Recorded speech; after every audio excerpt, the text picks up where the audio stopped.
Hello and welcome to the No Cricket Podcast. I'm Anurag. And this is Saurabh. We're commentators at CrickBuzz. So we watch a lot of live cricket. And that means when everyone's asleep at 3 a.m., We're watching cricket. when it's a Friday evening and you're at the bar, We're watching cricket. and when you're stuck in rush hour traffic on Monday morning. We're watching cricket again. So naturally, we have a lot of interesting conversations about cricket. So we thought, why not record them in front of a camera and put them into the wide ocean that is the internet? And that's exactly what we've done. This is the No Cricket Podcast where we share our 2 cents about the sport that we love so much. I want to start off with the West Indies England series that finished recently. Obviously, they got hammered 3-0, but I think the West Indies showed some promise. But their Test cricket is in shambles. I think that's, even to put it mildly, that they're not performing nearly at the levels they have before, and they're not performing nearly as well as some of the other teams. I mean, it's unfair to compare them to the big three, but I have done it for comparison's sake. I looked at the win rates of all the teams, and amongst the top 8 nations, this is including the West Indies. So now, obviously, with Ireland and Afghanistan coming in, we've got 12 test playing nations, but for the sake of convenience, I've ignored Afghanistan, Ireland, Zimbabwe, and Bangladesh. And amongst the remaining 8 teams, the West Indies have the lowest win rate, and by a big margin as well. Just to put it into context, the big three, which are India, England, and Australia. India has got a 57% win rate in Test. This is from 2021. England have got a 45% win rate, and Australia have got a 58% win rate. And the remaining 4 teams, which are Sri Lanka, South Africa, Pakistan, and New Zealand, have all got a win rate in the 40s. I want to ask you, what do you think the West Indies win rate is in this 2-year period, or 3-year period rather? From whatever I have followed, I don't remember a lot of famous West Indian wins. Yeah, Maybe it's only the Gabba test that comes to mind immediately. And I would say it's maybe in the early 20s, their win rate. that's actually a great guess. Their win rate is 27%, and this is 27% because of 2 wins they got early in our sample size. They got 2 wins against Bangladesh. And what's also interesting is they have a very high loss percentage in test matches. And but if you remove those 2 wins against Bangladesh, their win percentage drops to 15%. So that is considerably lower than all of the other sides. I think the West Indies right now, they're obviously not nowhere near their peak, but I'd say they're comparable to sides like Sri Lanka and Pakistan, New Zealand to some extent. In the grand scheme of things, I think these are sides that are comparable to the West Indies, at least in other formats. But in Test cricket, the story is completely different, and it got me wondering why the West Indies struggle so much in Test cricket, and their player turnover seems to be pretty high, which means they've used a lot of players. So in these 3 years between 2021 and now, they played 29 Test matches, and they've used 34 players in this period. And only 2 of these players have played all of these 29 matches. Um, they are Craig Brathwaite and Joshua Da Silva, who are now the captain and vice captain of this team. And I wanted to guess who the other player is. Um, I mean, who's the player who's played the most number of matches after these two? Any guesses? Initial thoughts are going towards Kemar Roach. No, he's missed a lot of test matches actually because of injury. It's Is it actually Jermaine Jermaine Blackwood? Blackwood, and and he is nowhere to be seen in recent times.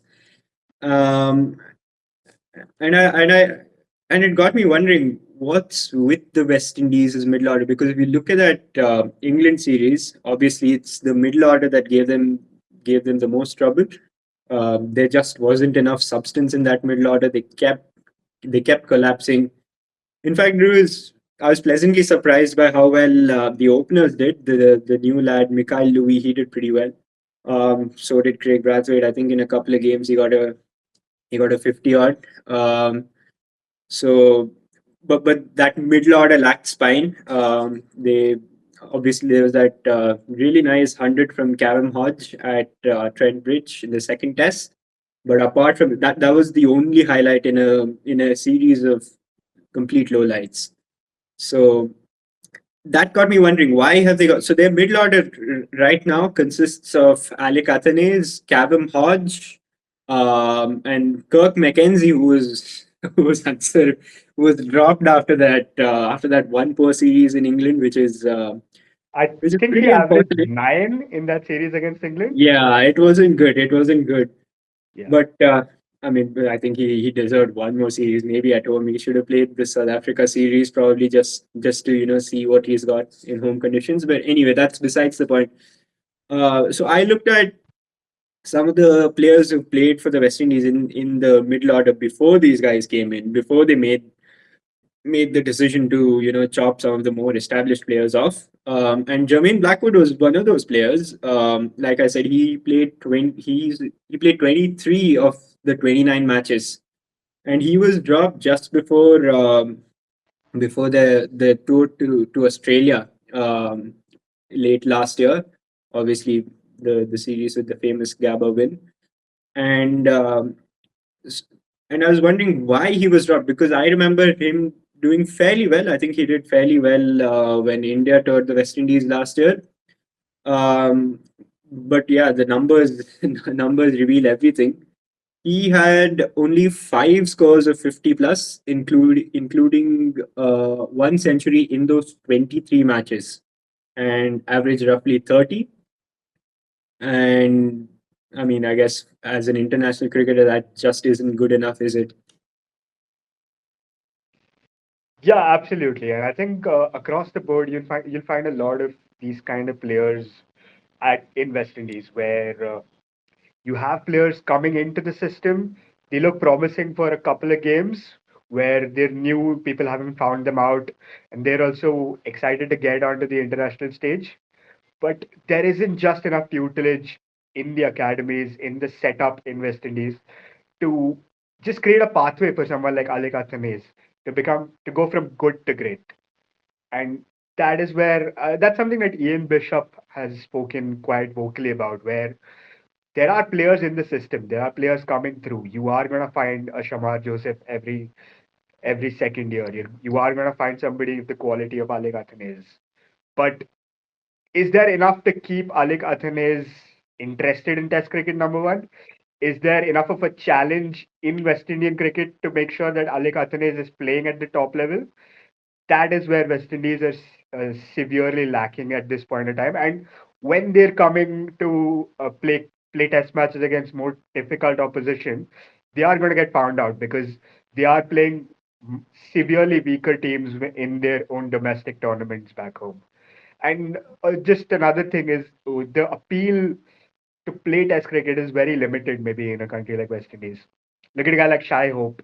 He started off with a very promising Test career, and like he probably looked like someone who might take the Test baton forward for the country, but that's completely switched off, and now he's pretty much only a white ball player. And Nicholas Puran multiple times has expressed his interest to play Test cricket for West Indies.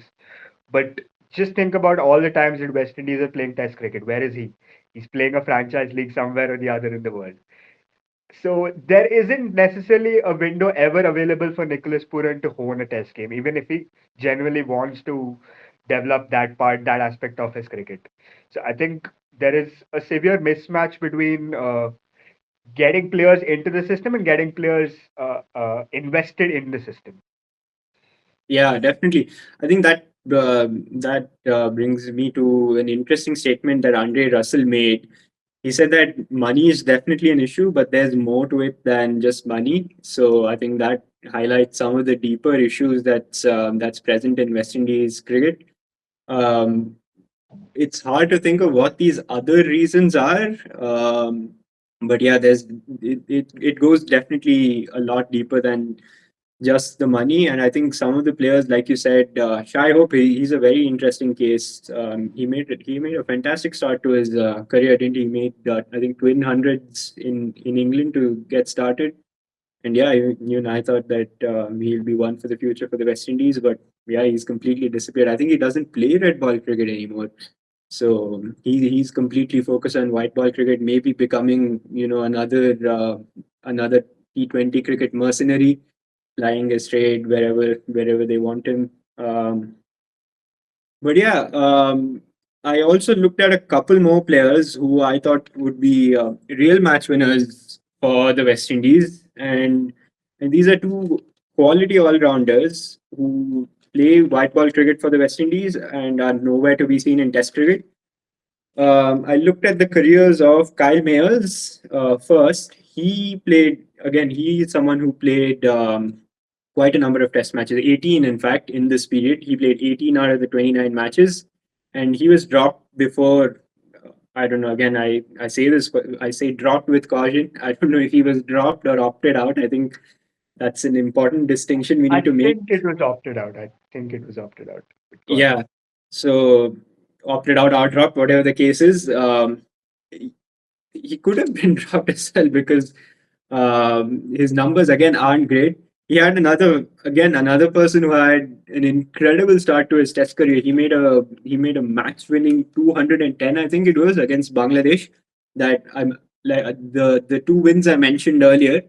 In one of those games, he made a match winning 210 in the second innings to lead the West Indies to victory. And again, showed a lot of promise. Kyle Mayers is someone who who has a free mind, plays the strokes, is a big hitter of the ball, and importantly contributes with the ball as well. Um, but his career just fell off a cliff after that. After that 200, in the 18 Test matches he played since he had just three scores of 50 plus and an average of not even 30. So that tells you another story of dropped or opted out. I think they weren't too happy even if he did opt out. So I mean, they weren't too unhappy even if he did opt out. So, but yeah, more impressive was his bowling. I think there was definitely more potential there. He did pick up 34 wickets at a very impressive average of 18.29.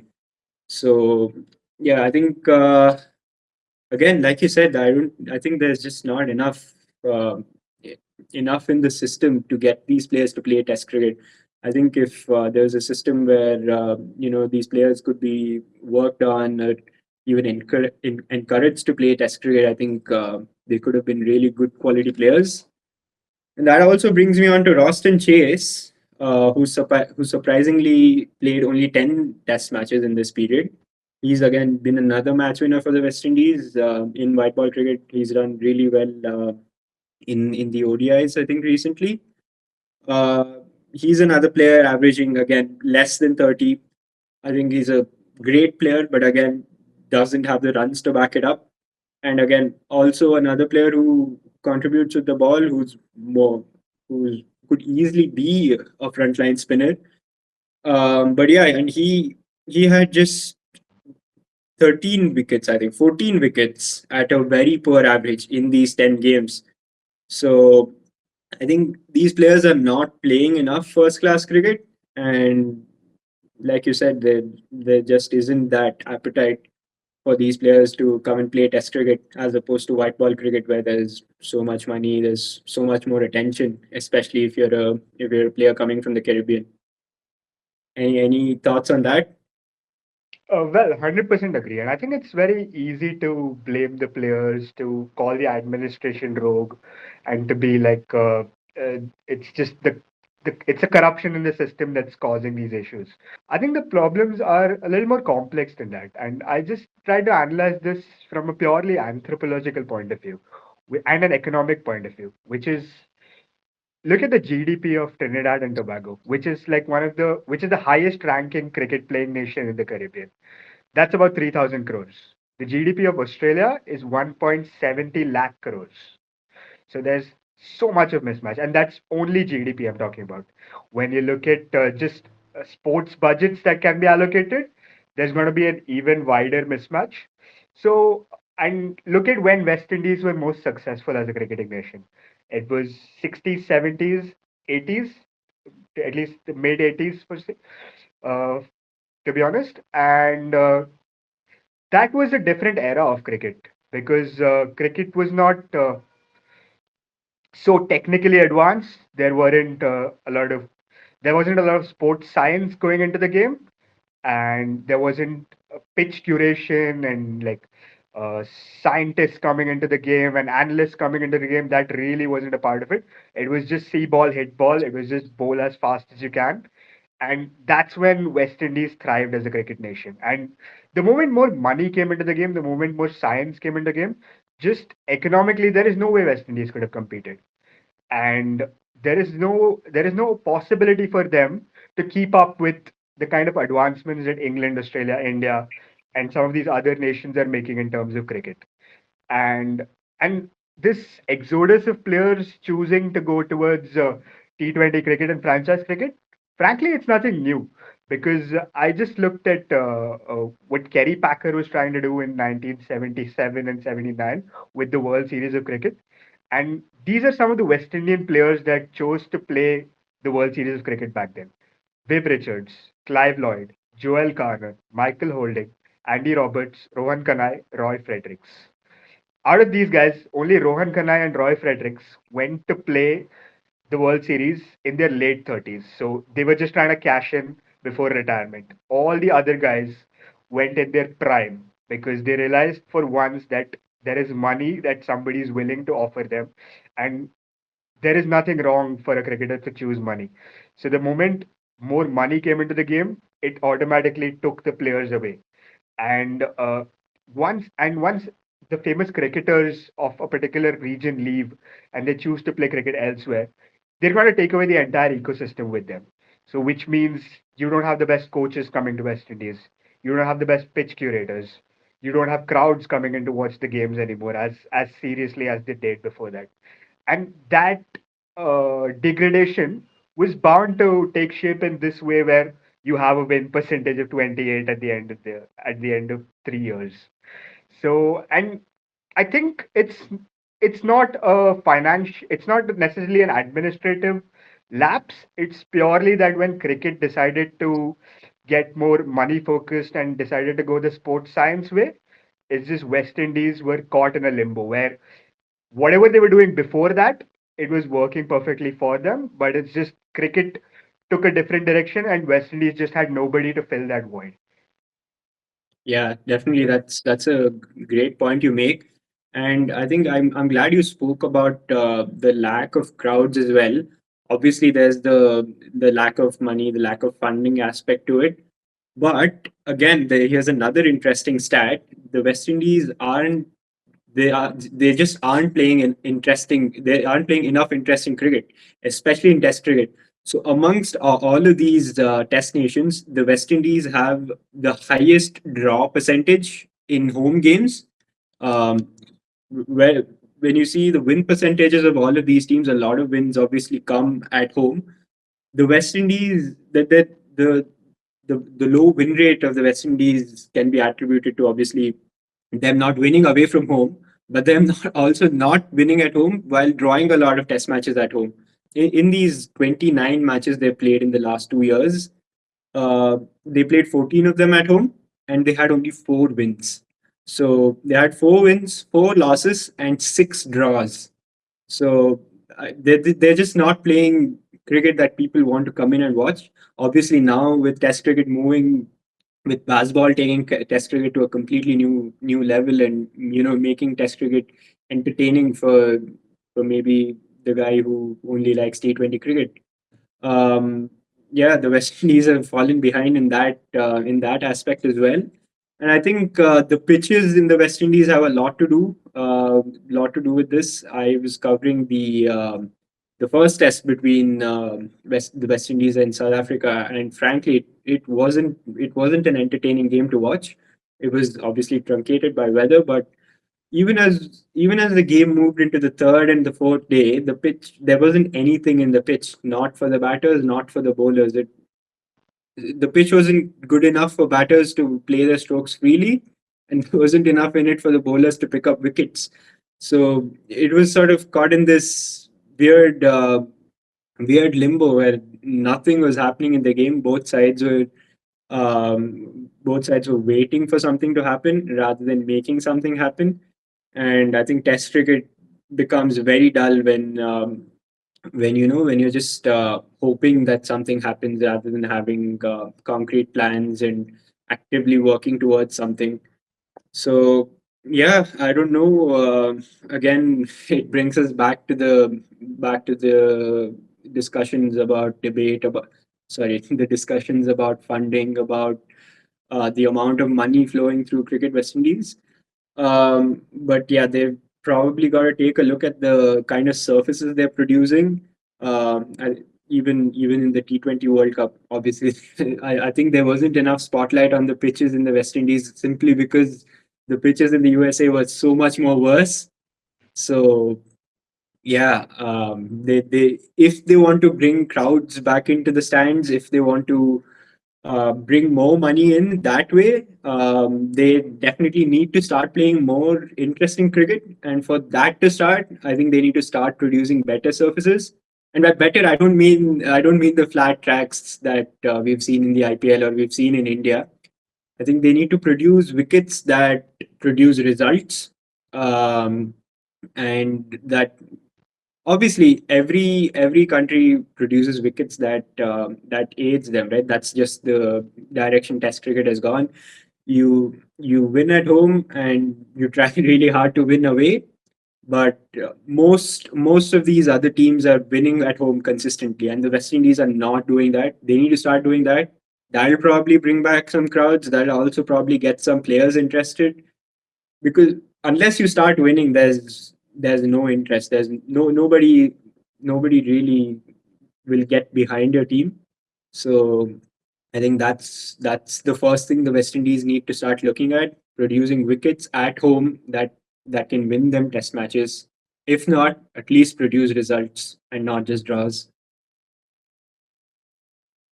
Yeah, I completely agree on that. I think the pitches play a key factor into why West Indies cricket is boring to watch, to use the word blatantly.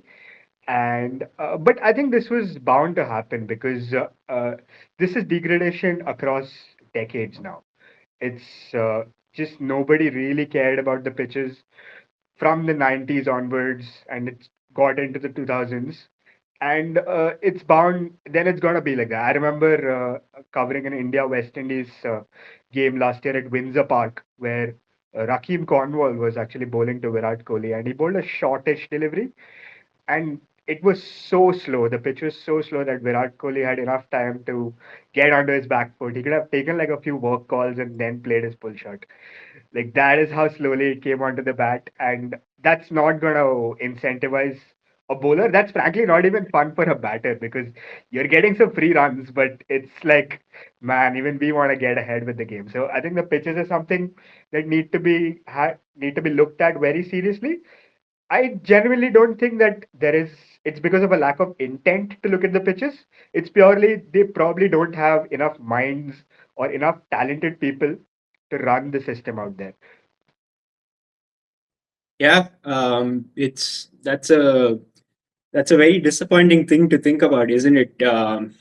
You've got this great cricket playing nation, or region rather, that's struggling, and honestly, there isn't an obvious solution in sight. Obviously, there are a lot of former players and experts that feel very strongly about this, but I think unless something in the system changes, something in the grander system changes, rather, we, there is there isn't going to be much happening.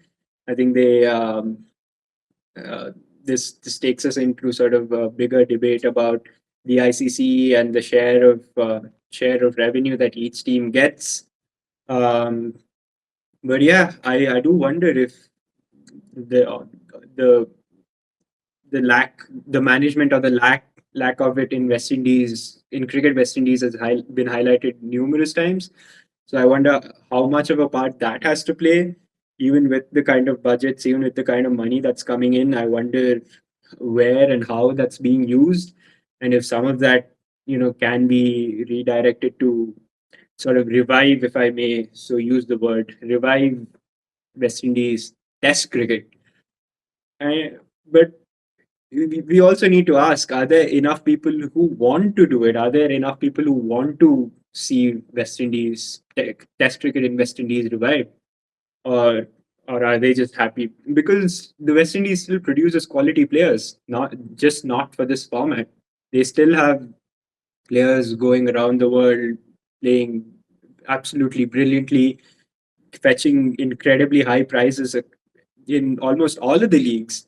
So obviously they're still producing incredible players. They're still highly sought after. They do fairly well in limited overs competitions, less so in ODIs these days, but I think they've got enough good players to turn that around as well. So I think white ball cricket is less of a concern. I'll be interested to see what the crowds are like for the white ball leg of this South Africa tour.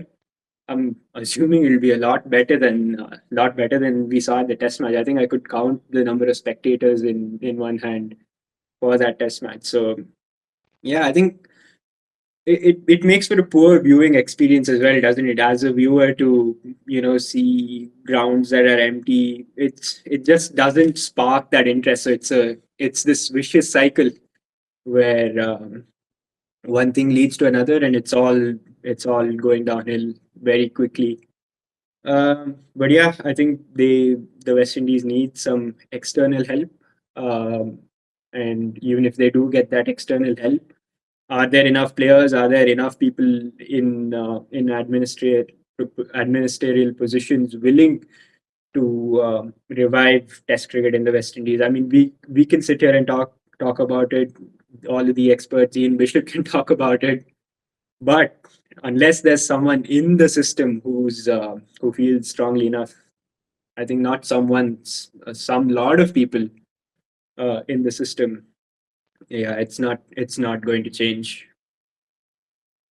Yeah, well, I can just we can just hope for things to be a little more optimistic in the future for West Indies cricket, but it's gonna take a lot of external help and a lot of internal soul searching into figuring out, is cricket really a sport that they want to invest their energy and time and money into?